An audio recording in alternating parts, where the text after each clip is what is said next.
This is a shakedown. Order up that beat just like it's takeout. Hi, and welcome back to Real Talk with Coach Alison G and friends, because I have brought back today my friend and sidekick Leah, because this running joke, I don't know if you remember, is that Allie, Leah, doesn't matter which way you mix up our names, it always spells one of our names. It does. So fun fact for you today. I made the cut. Yay. Endearingly, we used to be called Coffee with the Coach because us two girls, cheers, love our coffee. Today's a little cafe mocha that we're going to be having with you.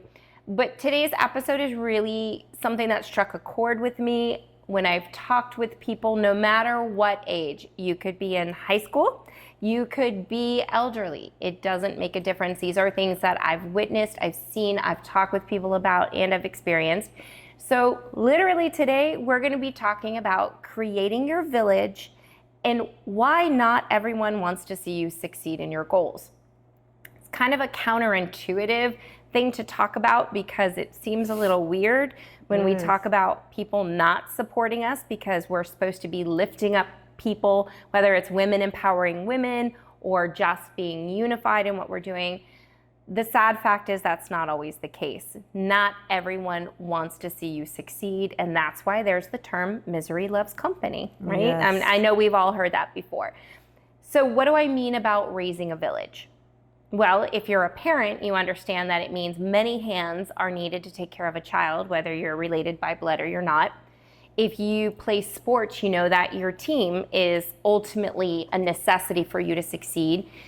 A good work environment is a team environment, right? We try to get our tasks done by forging ourselves together and creating something that's productive, and obviously along the way maybe makes you some money.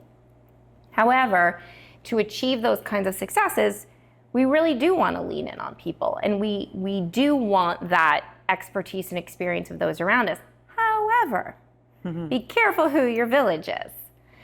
When I was growing up, I remember being taught by my parents, you are those 5 people that you are around, right? And also, I don't know if you ever heard this, but you're lucky if you can count your good friends on one hand, on 5 fingers. And I didn't understand what that meant when I was younger, because clearly when we're younger, it's about being popular. It's about having the most social media, right? Yep. The most likes on social media, the greatest amount of followers. We're all about this instant gratification of who loves us. So I hope you're loving me right now. But it is really important in our lives to get this kind of feedback. But your 5 people that you're around most of the time are really people who speak volumes about who you are. So if you're trying to elevate in your career, in your sport, in life, in your relationships with other people, in your friendships, then knowing who those 5 people are that are closest to you is going to tell you everything you need to know about where you are right now. So when we're trying to succeed, if you're not surrounded by people who want to see you succeed, or you're hanging out with slackers, or low ambition, or the person who's on your team who's there because maybe it's cool, or the friend who just, maybe you're paying the bill all the time, right? Like, yeah. The moocher. Yeah, the moocher, right? Then That it becomes moocher. like, what does that say about you as a person? And I think when we're trying to identify what our goals are, and I know we talk a lot about weight loss, or leaning out, or getting fit, or getting healthy. But I think this particular episode talks about anything in general. If you have a goal that you're trying to aspire to succeed, this is a major part of it. And for so many times when people get stuck, this is something that I've seen as one of the reasons why. So today I just kind of want to talk. Leah's going to help, coming from that other perspective and kind of breaking down, what does that mean to succeed? Who is that village?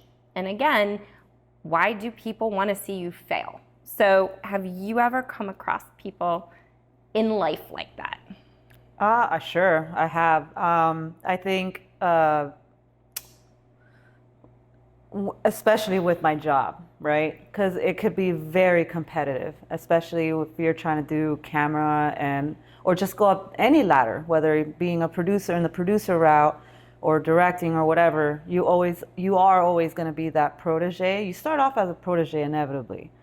And then you always have that one person or that one director or that, the person that's in the higher level of things that will help you.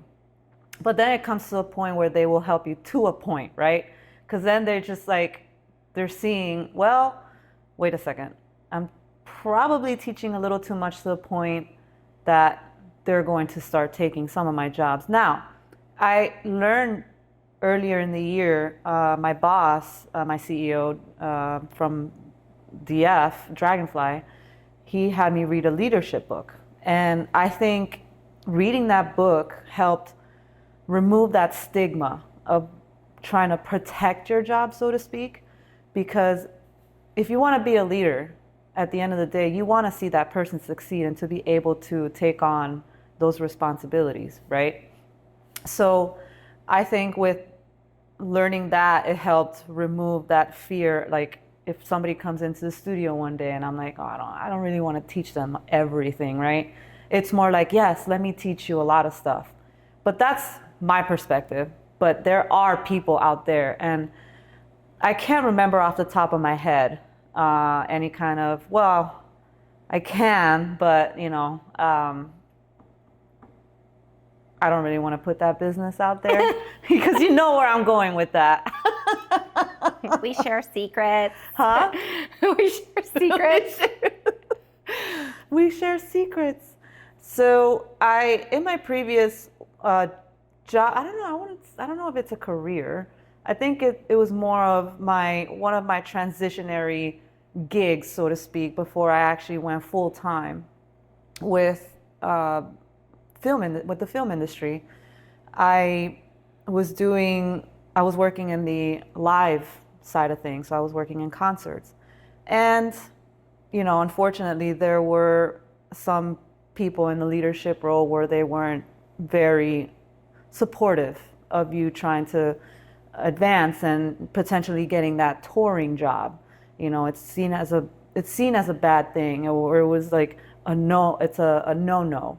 But at the end of the day, if you want to succeed in your career, you should want to see your peers grow, and you should want them to see them take on touring jobs and such. Unfortunately, the leadership did not support that, nor did they encourage it. They were more like, how dare you? So, which is sad because that comes back to building a team in a village. Correct. Right? One wins, we all win. Yes. It should be that joint thing. Quick question. Do you happen to remember the name of the book that you read? Yes, it's called the 21 Irrefutable Laws of Leadership. Okay. 21 Irrefutable Laws of Leadership. Yes. Because I think it's good. If it's something that's helped you, maybe it can help someone else too. Yes, indeed. And then I also hear podcasts about leadership lately and TED Talks. None in particular, like none specifically, but just anything along the topics of leadership, because that's something that's really intrigued me lately, especially that I've had, as we spoke last time, I've had the new generation coming up, and I want to be able to teach them everything that I know so far. And also, I just want them to see them succeed too. And be able to say, if one day I'm not able to come in, I want to comfortably say, we got this, right? And be able to say to my CEO, nothing's going to get interrupted. We can move forward. So that's the fear that we always want to remove from our other leaders. So anyway, I think I lost my train of thought. Which is okay, because I'm going to segue back into when we talk about wanting others to succeed in building a village. You may notice I'm wearing my Florida State Knowles jersey because this is actually a prime example of another area of life, again, besides our health and wellness or weight or things like that, where we talk about, not everyone wants to see you succeed, no matter how amazing you are. But one of the lessons I took from watching what happened to our conference championships in those hopes and dreams destroyed was the fact of perseverance. I do love football. I'm going to say I am a Knowles fan. But a lot of times I like to look at situations and try to take something away from it. And this was a perfect example of no matter what obstacle came in their way, they found a way to come together as a team and overcome those obstacles together. And at the end of the day, it doesn't mean you're necessarily going to succeed. It doesn't mean that everybody wants to see you succeed, because other people are going to have another agenda. The same way in your leadership, someone else may not want to show you all the ropes because there's a fear you're going to take over their job, right? Yeah. At the end of the day, not everyone wants to see you succeed. As nice as that sounds, and in a perfect world, we would want that. Just like, I guess, if you asked any Knoll player, right? Especially those that are seniors, it's the same thing. You give your heart, you give your soul. But I think the best thing is they built a village. They built a village that when things were rough, they built each other up. They were there for each other. And that's really hard to find. And when we go back to talking about your 5 fingers, and can you list people that have your back? I know for me, going through some really tough times, there was one time in particular where I thought I had a good core group of friends, and I found out I was very mistaken. And I remember thinking to myself, I will wash the board clean. And my new philosophy in my friendships is, it's terrible, not that I'm going to commit any murders, but that they would be willing to hide a body for me. Oh, man. Right? They would bail me out of jail, and they're my ride or dies. And it was amazing how fast that list went down. Like when I started evaluating the people in my life, were these people who truly had my back? Were they people who were my ride or die? Would they hide the body with me, and would they bail me out of jail? Simple things to ask, and it's amazing how hard it was to, I guess it wasn't hard. People are always going to come up. It doesn't mean that they're in your life all the time and every day. But it's also the flip side. It makes you see how many people fall to the wayside when you start asking these questions. So I'm going to flip it back for a moment to weight. Let's go to the weight arena, because this is something I like to explain to people. And I think you and I have probably had this conversation before. I'm going to teach you a rule, guys. Please never, ever, ever say that you are trying to lose weight. Don't ever say that I'm on a diet. First of all, if I got up from my seat and I looked under my ass, there's no word that says diet, so I'm not on one.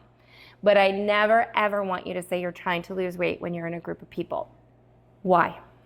Because they were just, I mean, for me, my personal experience, it's just, oh, it's still protein, or oh, it's okay, it's just a little bit.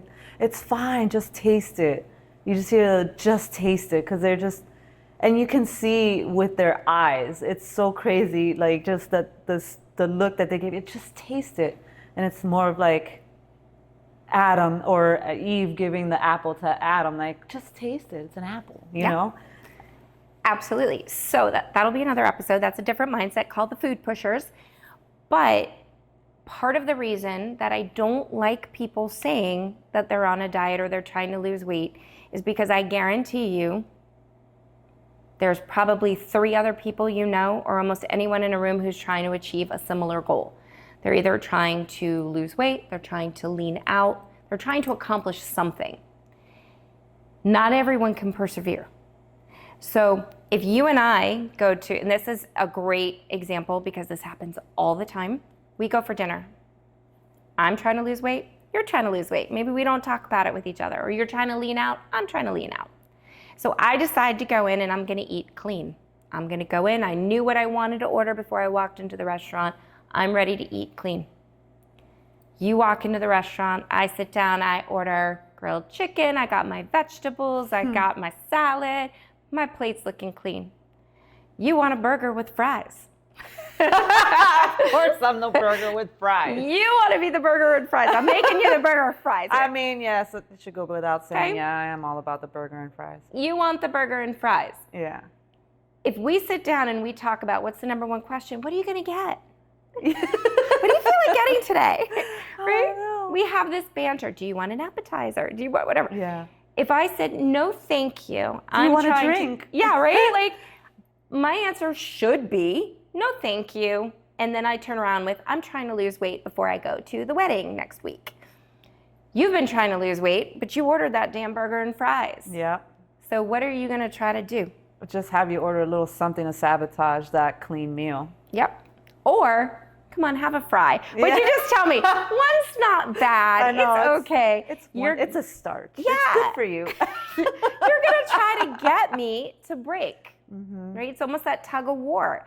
And if I break... So it's kind of like a fine line between the food pusher and the saboteur, right? They're almost the same thing. Yeah. The sad part is that sometimes people don't even know they're doing it. And it's not intentional. When I say this, because we've all done it, I'm not going to lie, I've probably been that person too that's done it to someone else. And it's never about you, right? It's about the other person. If I'm eating clean and you're asking me to sabotage, it's not because you really don't want to see me succeed. It's more about the fact that maybe you're having a hard time. Yeah. And if I break, you feel better. Yeah. So when you're going through this process, I believe in little white lies sometimes, but I do believe to make it about your health. And I know we said this episode is about all things, but I'm just going to switch to the health because I think this is an important message. But make it about your health. I would rather you lie and say, like, I'll come in and say, I just got some lab work back. And you know what? I really need to work on this. I don't want to be on medication. Are you going to try to get me to eat your fries or hype up my cholesterol with your burger? No, absolutely not. And I think it's funny that you mentioned that because when I hear friends, family, whomever that say to me, I'm on antibiotics, it's like that instant, whoa, okay, fine. Like I won't offer you any alcohol. No alcohol for you, right? Because for me, I do respect the fact that alcohol is not necessarily conducive to the person that's taking, the antibiotics. But yes, anything that starts becoming health, or if you use that as your like shield, then that's it. All bets are off, So when we go into the next episode about surviving the holidays, I want you to remember this because that's one of our best hacks, is that when you're trying to go for a goal, if you are in sports and your ultimate goal is to make it to that next level, sometimes it's a good thing not to tell everyone else what your goal is because they may not support it. What if that person next to you is trying to vie for the same position you are? Are they going to be supportive? Not necessarily. Not necessarily. Yeah, no. So it's a part of life I think that's very important for us to look at is number one, again, who's your village?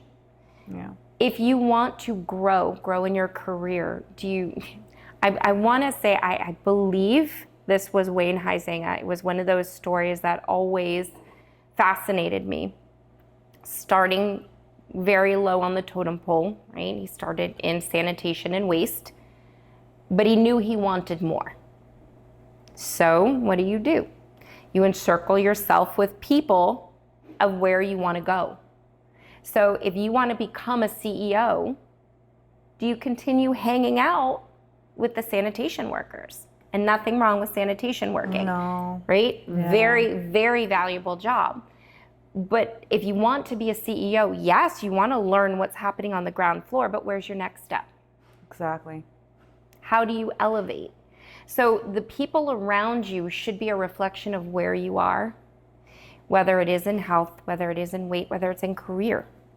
Right? Agreed, yeah, totally. I mean, especially for me when I was advancing and going up the ladder in the film industry, I noticed that I started separating myself. Well, I started off as a production assistant, of course, as traditions would go.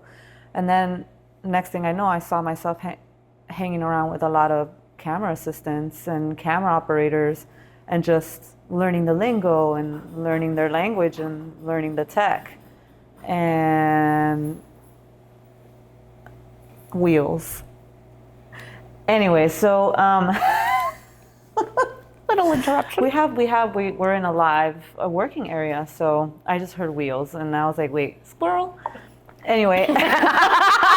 That should be an episode too. Squirrel. I think we're going to do that. We're going to call that one squirrel. Whenever, I think that should be the thing, is like when I just like drift off and I'm like, wait, where did I go at this point? Squirrel. Exactly. Squirrel. Anyway, so I started surrounding myself within the camera department, and then as I kept going up, and then I started camera operating, then I started surrounding myself with directors of photography, and just also starting to learn their language and how to now, and like, you know, pick at their brains as to how they walk onto a set and how they're able to, I don't want to say command, but just basically how do they run the environment, and how do they get this team of, I don't know, 30 plus people to work cohesively in order to bring this vision to reality. So yes, to me, it's almost very important that if you want to achieve a certain role or a certain job, you do have to surround yourself within that community. And I like that you said community. Yeah. Because I believe if we shift over to health and wellness, right? Because I believe career and personal, there's such a fine line between the two. I actually believe, again, I don't believe it's work-life balance. I believe it's work-life integration, that they have to seamlessly be cohesive with one another, because at any one point in time, one's going to be stronger than the other. But you talked about community, and it's a good segue for our health and well-being. Okay, and I'm going to say well-being because I just came off a weekend of hearing a lot about mental health and, you know, supporting mental health. And I think when we think about well-being, that's one of those things. But your community, where do you want to live? And I love that question. Sometimes I'll pose that question to clients. If you're trying to change or enhance or empower who you are, it's almost like moving your community. Maybe you've been living in the slums. Maybe you've been living in Section 8 housing. But that's ultimately not where you want to live. Maybe you want to live in the gated community. Maybe you want to live in a place where the neighbors are happy to see you. We move to places that have better schools. We move to places that have better environments, safer cities, right? Less crime, more things to do. How can we put that in a way that also is reflective of our health and wellness? I think, oh, sorry. Yeah, no, I was going to say how do you move your community? Well, when I recently bought a place in this area in Palm Air, and as soon as I was introduced to Palm Air, which that's where I started playing pickleball mostly, and just taking it's crazy how you take a drive around certain areas and certain neighborhoods, and it just calls out to you. So the area, and when I would drive around, I'd see people of all ages, even the elderly, just walking and being very active, and I would see families riding bikes and just looking like a little troop, and I don't know, to me that is inspiring, because it's like, wait, these are the people, they care, that shows to me they care about their health, they care about just staying active, and overall not just staying inside the house. So do you feel that that's easier then to support your goals because this community looks different?